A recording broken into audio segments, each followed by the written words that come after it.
All right, so if you're watching this, you're probably someone who is looking to purchase an amp that's going to last them a long time.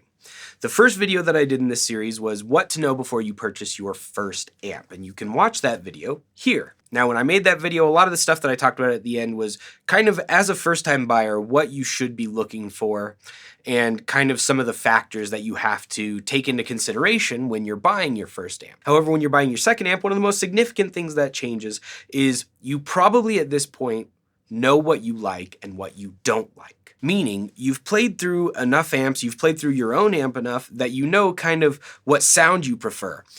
You know what genre of music you typically play, and therefore you know what amp type is very common for the genre that you prefer to play. So when I was talking to my buddy who's looking to buy a new amp, I started talking about, all the things to consider when looking for a new amp, when you've already been playing one for so long, and just kind of like the various viewpoints that there are on this. So first things first, before we continue, if there's anything that doesn't make sense to you at all, I'll point to this corner of the screen again where you can watch the first video in this series, which will talk about all of the things that you kind of need to know just as a foundational level of understanding and vocabulary before you start looking and going into a sales situation with amps. If you feel like you already have a pretty good grasp on amplifiers, feel free to use the skimming tool and find the section called Actual Purchase Advice. This is where I'll tell you my tips and tricks and the things I look for when I'm trying out an amp. Now, we're gonna find that every player has completely different needs,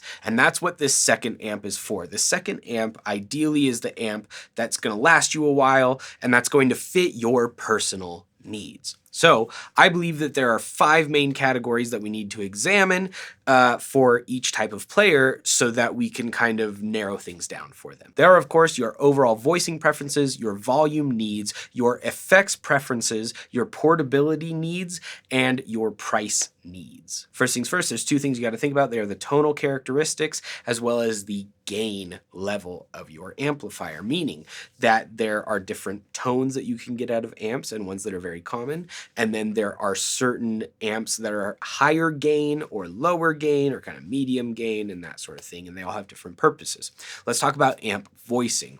Generally speaking, we kind of split amps into 2 categories, and that is if they are mid forward or scooped mid. And what this has to do with is with your frequencies, the frequencies that you hear most commonly in your guitar signal.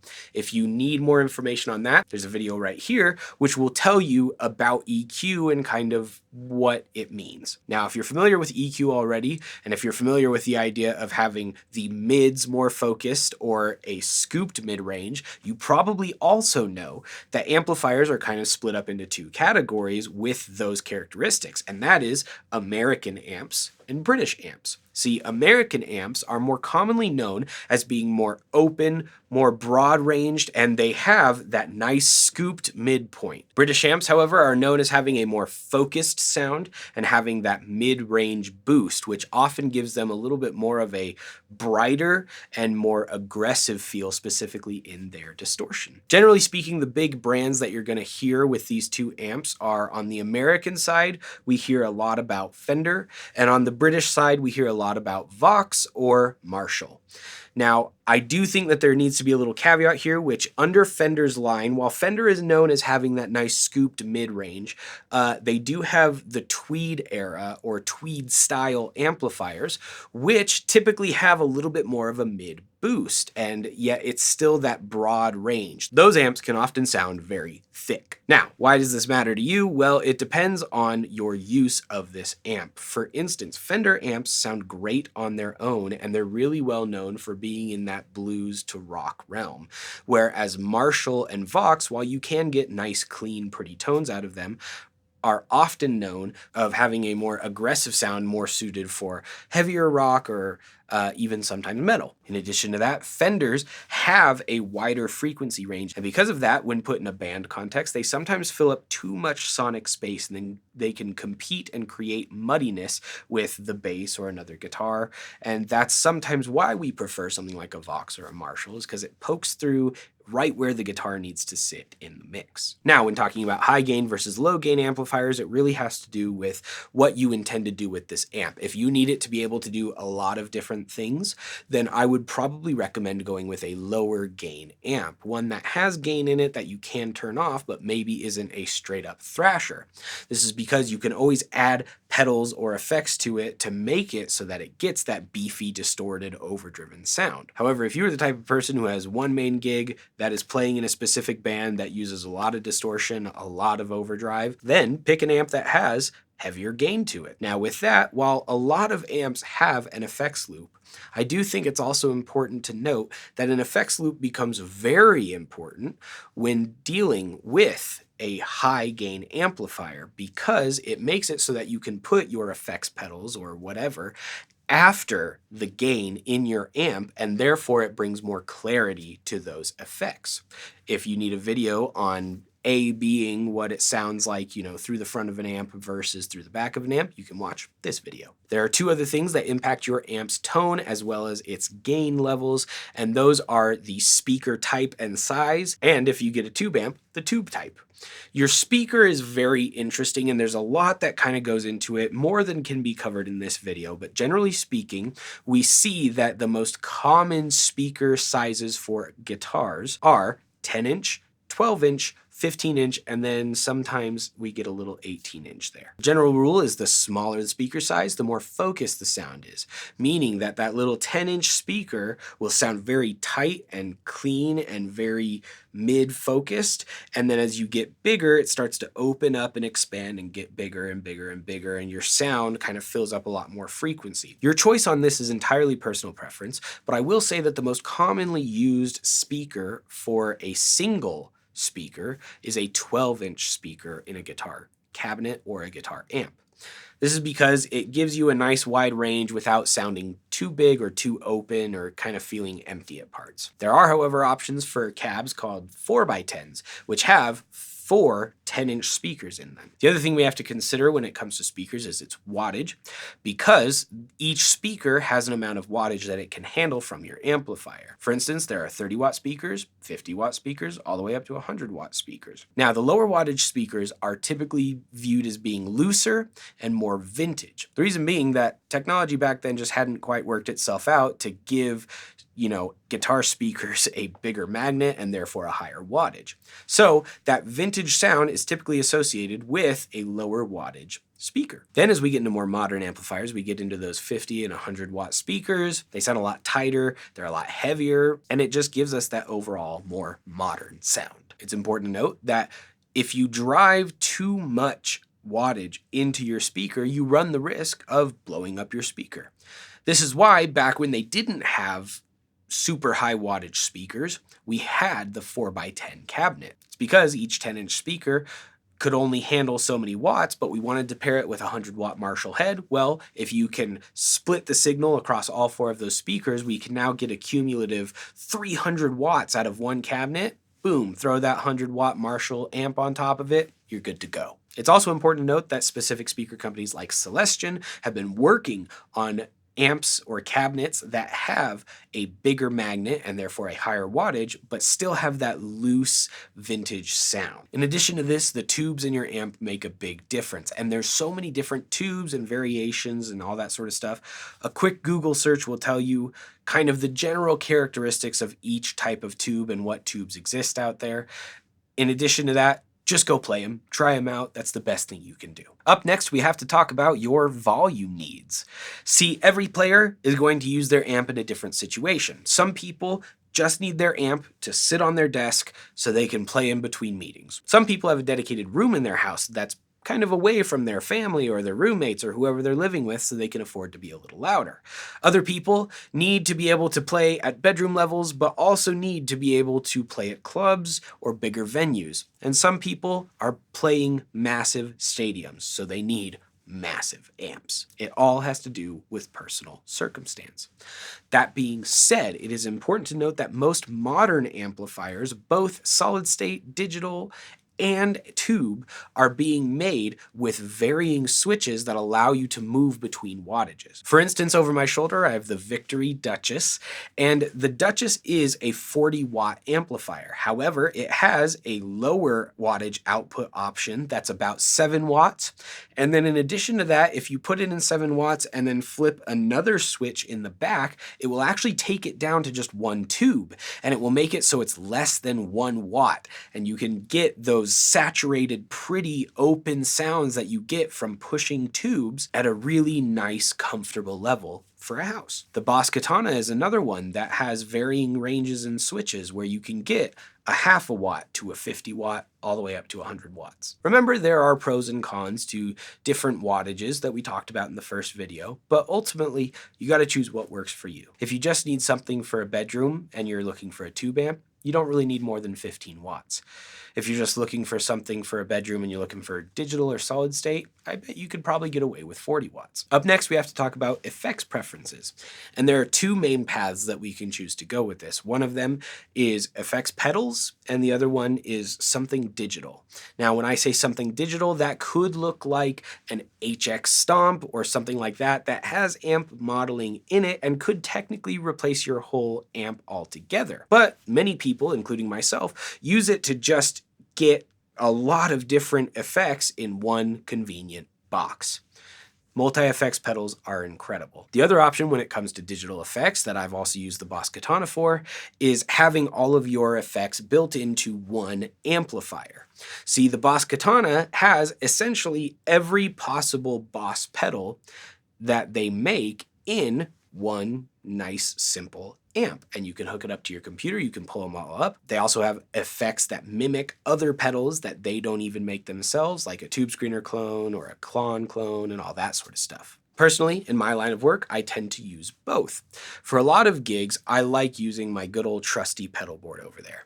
I have a lot of stomp boxes that I really like that use specific sounds that I've tailored to my playing style and all that sort of stuff. And in addition to that, on that pedal board, I do have an HX Stomp XL, which I can use to get any other effects I might be missing in those individual stomp boxes. However, back in 2022, when I did a East Coast tour, I took just the Katana and their little foot switch. The reason being that I essentially was able to program the entire set that we took on tour into one 35-pound amplifier that I didn't have to worry about tubes, I didn't have to worry about a lot of things, and it did all right for the most part. Of course, I eventually ended up going back to tubes and a normal pedal board because I love the way that sounds, but for something like a tour, the Katana was incredible. I also used the Katana when playing with Kristen Chenoweth and the Utah Symphony because I needed the ability to swap between a lot of different sounds, a lot of different genres, at a very rapid pace. I also needed it to be able to sound good while plugging an acoustic guitar or a mandolin into it. Its flexibility was perfect for that situation. However, if I'm playing a rock show, I want my sounds, I want my overdrives, I want all of that. And that's kind of what you get when you start looking at individual stomp boxes and individual effects pedals.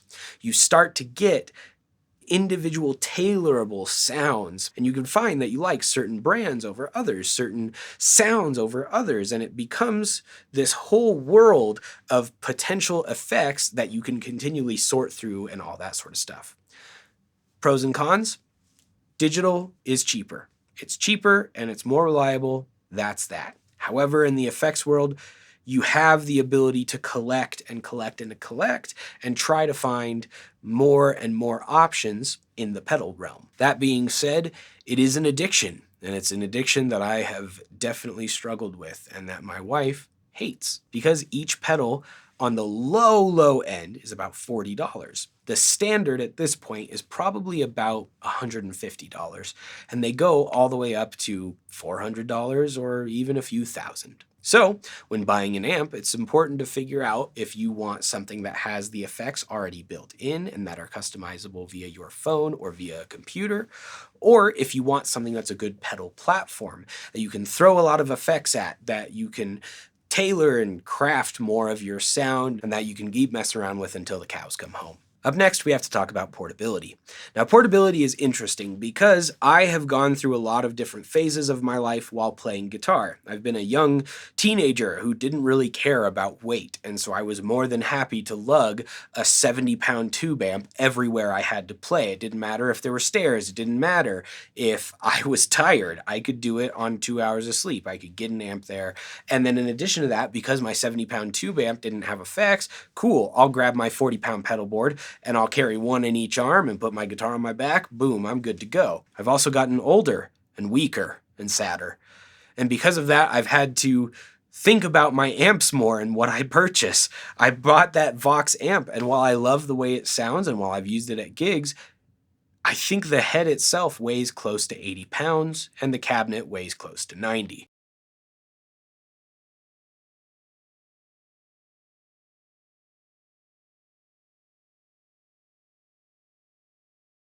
That's just a lot to carry around. And every venue has stairs. Somehow, I don't know, none of them are ADA compliant, so it's important to think about. Generally speaking, solid state and digital amps are way lighter. I already mentioned I took the Katana with me on tour for the sole purpose that it only weighed 35 pounds. It's killer. However, as we all know, tube amps tend to sound better, and that's also why I bought the Blues Junior, is because while I loved my 80-pound tube amp, I wanted something that I could carry in one hand, and that would do the job for most of the gigs that I play. Enter Blues Junior. Then I really wanted to know what was going on with the Duchess and Victory and all that stuff, so I bought a Duchess. And honestly, I love it. It's great, and each piece is pretty solid. I can carry both of them in, and I don't feel like I'm going to kill my back. And I get all of that without having to compromise on that 40 watts of power. So with that, if you're someone who needs to be able to move all over your house with your amp and your guitar, you may want to look into some of those tabletop amps like the Katana, or even Yamaha makes one. If you're someone who has a designated spot in your house that you can crank it up as loud as you want and your wife or kids aren't going to kill you, then get a big old tube amp. That would be so much fun. And just remember that when you need to move it, you'll need help. If you're someone who needs to be able to move between various locations, who needs to be able to go upstairs at a gig, but also needs to be able to take it back to your basement when you get home, look for something that's a smaller wattage or a head and cab like I did. And while I've already kind of touched on it, it's important to remember that if you buy an amp that doesn't already have effects in it and you need effects at a show, you're also going to have to carry a pedal board. For me, my pedal board and its size, the only way to carry it is in a flight case, and that flight case with the pedal board in it weighs like 50 pounds and it sucks. But for all the local shows that I play, what's another trip to the car? Up next, we got to talk about price. And I'm not going to necessarily talk about like what you should get for certain amounts. It's more about the return on your investment. If you're someone who plays a couple hours a day but never leaves the house to gig or anything like that, think about what the return on your investment is. Is $500 worth it? Is $800? Is $2,000? Are you going to feel like you spent too much money on your amplifier? That's what you got to question. Or are you buying it for a specific reason? For instance, over here, I have a little Fender bass breaker, which is kind of like Fender's take on a Marshall, and I wanted that Marshall sound in my arsenal. So I found one used for $300, and I've used it on 2 projects that each paid me $200. So overall, it's made its money back, actually, and then some. For your second amp, I would consider return on investment more than anything else. Now, this is a section that you may need to skip if you feel like you're never going to get a head and cab, but it's something that for me was very, just hard to wrap my head around. And so I wanted to explain it in the way that makes sense to me because I'm an idiot. So here we go. So first things first, 2 basic rules. You need to use a speaker cable, not an instrument cable. An instrument cable is what you use to plug your guitar into your pedal board and then into your amp or directly into your amp. A speaker cable is specifically meant for moving between high wattages and pushing that signal through to a speaker, hence the name. They look the same, but they're different. Rule number 2, never turn your amp on without a load, meaning do not turn your amp on unless you have it plugged in to the correct speaker with the correct load. Now, there's 2 things to look at when trying to figure out how you can pair an amp with a cabinet. The first thing has to do with wattage, meaning that if you have a 40-watt amplifier, you need a cabinet that can handle 40 watts or more. Straightforward. It's just as simple as that. If you plug a higher wattage amplifier into a lower wattage cabinet, you run the risk of blowing it up. The next thing to think about is what we call our impedance. Now, on the back of every amplifier, you'll find that there's a speaker output. On solid states, it's a little bit more forgiving, and it'll basically say a minimum amount of ohms that you need on each speaker. And it will basically give you a minimum impedance that you need to hit, but it can go higher. Tube amps, however, are a lot less forgiving when it comes to impedance. So we're gonna break it down nice and simple for you because again, I'm an idiot. If you have one amplifier, one cabinet, and one cable, you need an exact match when it comes to the speaker output and the cab. Meaning, if your cabinet says 16 ohms, the output on the back needs to be 16 ohms. If the cabinet says 8 ohms, put it in the 8 ohm slot. Now, some amps have switches that can make it so that you can change the output from 16 to 8 and so on and so forth. Same thing applies. Just make sure they match. However, the complication comes when you want to put two cabinets with one amplifier. You do not want an exact match when it comes to two speakers. Instead, what you want is a doubled match, meaning that you need two 16 ohm speakers connected to your two 8 ohm outputs. Now, there's mathematics and science and witchcraft and all this sort of stuff that goes into this, but I don't really have time to explain it. So instead, one cabinet, direct match. Two cabinets, you need to double the output on the cabinet, aka two 16 ohm cabinets can go into two 8 ohm outputs. Two 8 ohm cabinets can go into two 4 ohm outputs. There we go. Now then, this is how I test amplifiers. First things first, I set all of the EQ knobs to noon, right? I take any other effects out like reverb or tremolo, and I just want to hear what the guitar sounds like with all the EQ knobs at noon. I plug in. If it has an ability to work with the preamp tubes, meaning it has a volume and then a master, or a gain and a master, I'll set the master to noon as well. And then I will go ahead and I will play and I will over time just kind of sweep through what the gain sounds like. I want to know where the edge of breakup is. This is a buzzword that you hear a lot when it comes to amplifiers. What this is that point where the guitar starts to actually overdrive and distort a little bit, especially when you dig in and play harder, but it can soften up if you pull back on how hard your pick attack is or if you turn the volume down on your guitar. The main reason that we look for this point in an amplifier is because this is where it starts to introduce compression. And compression just kind of makes your guitar sound a little fuller regardless of whether or not you're playing chords or single notes. There's also a fairly common understanding that even the best clean sounds are a tiny bit dirty as well. So personally, I find the edge of breakup, I see where that sits, and then I want to see what the whole range of possibilities are. This is because for me, while I'm playing live, I may have it set to the edge of breakup. I may also want to make sure that I can use those higher gain options for when I'm recording or things like that. Then I also want to take the master volume and sweep through that and see how loud it can get. Does it sound good when it gets loud, or is it too much? Or how soft does it get? Which we don't really need to know because Joe Bonamassa has said this before. Amps are meant to be played loud.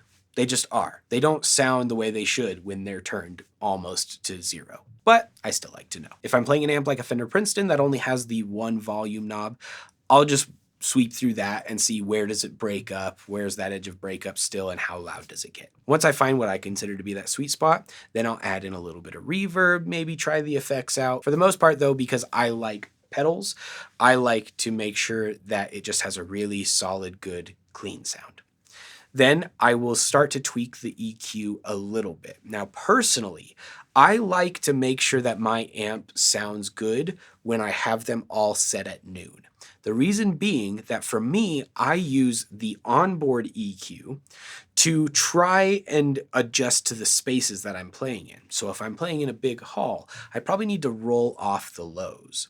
If I'm playing in a club, I probably need to poke those highs through a little bit more. For me, it's all about making sure that I have an amp that I can kind of tweak as needed rather than an amp that I need to crank all the way one way or the other just to get a sound that I like. That being said, I also understand that a Fender will sound like a Fender, a Vox will sound like a Vox, and a Marshall will sound like a Marshall.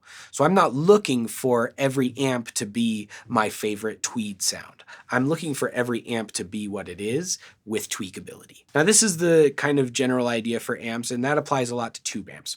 When it comes to digital amps, what I also focus on is, does it have a good sound? You know, how's the tweakability on it? But I know that that's kind of inherent when it comes to digital or solid state amps.